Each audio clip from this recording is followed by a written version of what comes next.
come and gone, so let's take a moment to look at the worst of the show. And I mean the worst. These are the stinkers. Alright, this is an ongoing complaint I have. Exclusive content for different platforms. I don't give a shit about having 9 minutes of extra things in my PS4 version, or an extra costume if I buy it at Target or whatever.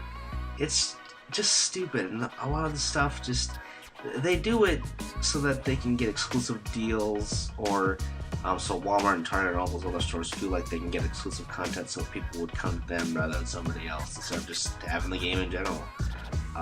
It's really dumb. It's really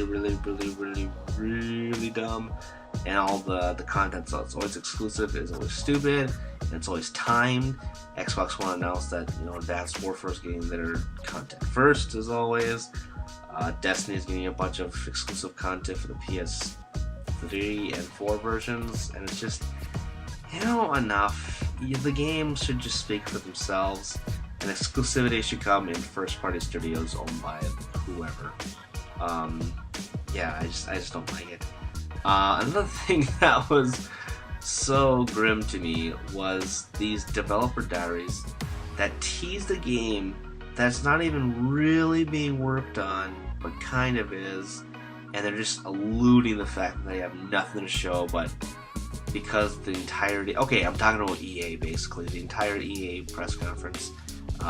Let's see here, we have Battlefront, we had Mirror's Edge, and we have that new Criterion Racing game, and I think that was it. But there was other people at other different press conferences too, I believe, talking about like, yeah, we're making it, and that's all you need to know. It's just annoying, and it's like, I know you need to update people, but just update people and be like, yeah, we're still working on it, we have nothing to show, instead of having like, here's a screenshot of kind of something I'm working on, but not really. It's I don't care. And then the lack of 2014 first-party games. There's a lot of games coming out in 2014. A lot of aforementioned ones, like Sunset Overdrive is pretty much seems like the big push for Xbox, and Destiny seems like the big push for PlayStation. Both of them third-party. One of the first-party games. The Order 1886 got pushed back, so it's not Sony's. I guess they'll be pushing a little bit Powder 3 in terms of first party. And for Xbox, I can't think of things that they talked about. I'm sure I'm missing something. But anyway, it's just 2015 seems like it's going to be a bumping year for games. And the reason why it's disappointing to see the lack of first party games in 2014 is just because it seemed too early to have this next gen consoles out, or current gen I guess now, and just seeing things being pushed back to 2015 just shows how unready a lot of these studios were. And I think that Microsoft and Sony probably kept a lot of secrets from these developers, and then they told them that you can start making for next gen stuff, and they're kind of scrambling or something. I don't know, it's just all confusing. And then we have, speaking of exclusive games, Platinum Games showed a new thing called Scalebound, which looked like Devil May Cry mixed with Turok. You got this punk looking guy that looks like Dante, like the new Dante from the recent game, fighting some dinosaurs, and was he controlling another dinosaur? It was really, I don't think it was in-game footage. I think it was just a CG trailer, and nothing about it just excited me at all. It was like a really lackluster. When Mikami came on stage, I believe that's the guy's name. When Mikami came on stage, he was just like, yeah, we're so excited to show off this thing. You could tell he does not want to make exclusive games for platforms because, one, it's not going to make the game sell if it's exclusive for one thing. And if it's third-party exclusive, it doesn't. I don't know. I don't want to get into that with that. But anyway, I don't think Scalebound looks interesting as of yet. Another exclusive game on the other side, on the PS4 side, was the debut of Suda51's new game, Make it exclusive, not a mistake. If it's a good game, that's great. The press may like it, but because it's third-party exclusive, it's not going to sell well. It's just not. That's just not how they work. But Let It Die is his new game. And the trailer that they showed for it was just super lackluster as well. You didn't get a sense of what the game was about. It looked a lot more grim than his other games, and it kind of looked like Saw, but like a brawler. I don't know. It just looked dumb. Not excited for that one at all. And I love Suda51's games. Another Sony blunder was Powers. Now, I've read the first volume of the comic, and I think it's really cool. The art's really cool. The concept's really cool. This is where Sony took a dip in the press conference. When Bendis came out, super happy that the show's being made, but he talked for too much, and then they didn't even show any footage. If this series is coming out this Christmas, they have to have something to show, a trailer or something, like even some screenshots or like an interview or a reveal of the cast. They had to have something instead of Bendis coming out and just be like, yeah, blah blah blah blah blah, I'm gonna drag on for a long time. It just not good. And then we have sorry Sony, another blunder, which was holding in charge for and revealing their name, which is the Thieves End, at the finale. And this is another game that clearly is not ready to be shown, but because they have very little first party games they can really show off right now, they kinda had to, especially with all the people being laid off and stuff, or just plain leaving from Naughty Dog. They had to show that, yeah, we're still working on the game, don't worry about it, it's coming out in 2015. I'm guaranteeing you this right now, Uncharted 4 is not coming out in 2015. If it is, I'll leave my hat. But you gotta think about this.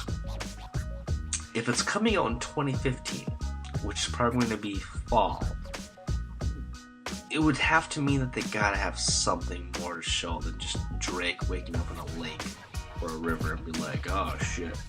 That's basically what they showed off when they had the teaser trailer before, which is just a map and someone talking about being betrayed. And now they just showed Drake, it's just another teaser.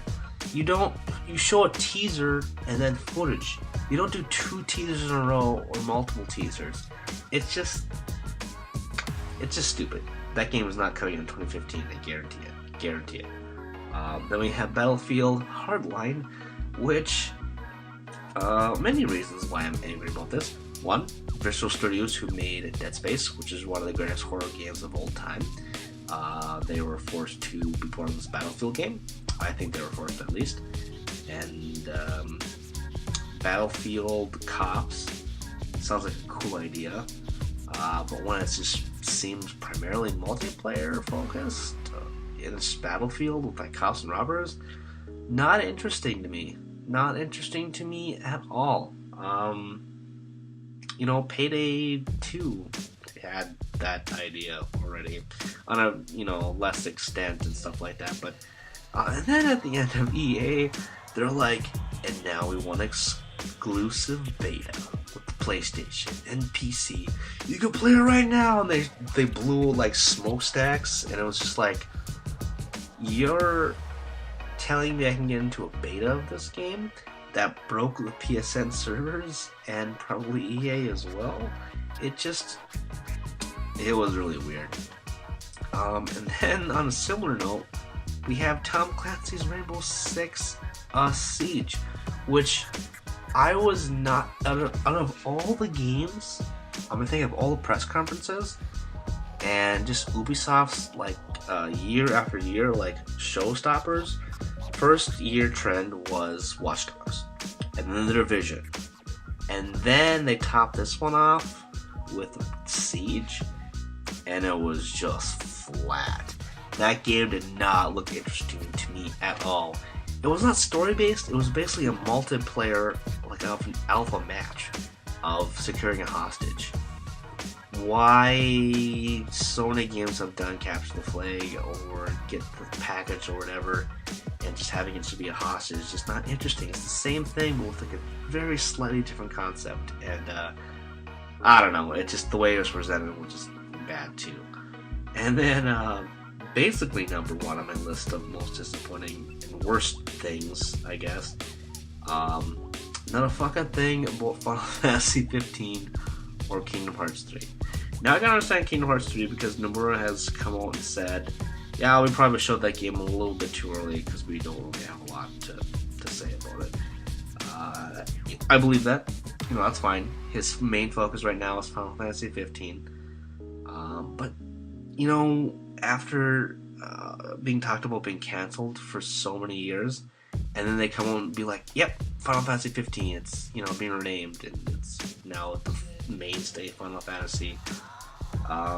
And then to have it be a full year later, and then you don't show anything, that's a really bad sign of the game. I think that game is still in development hell.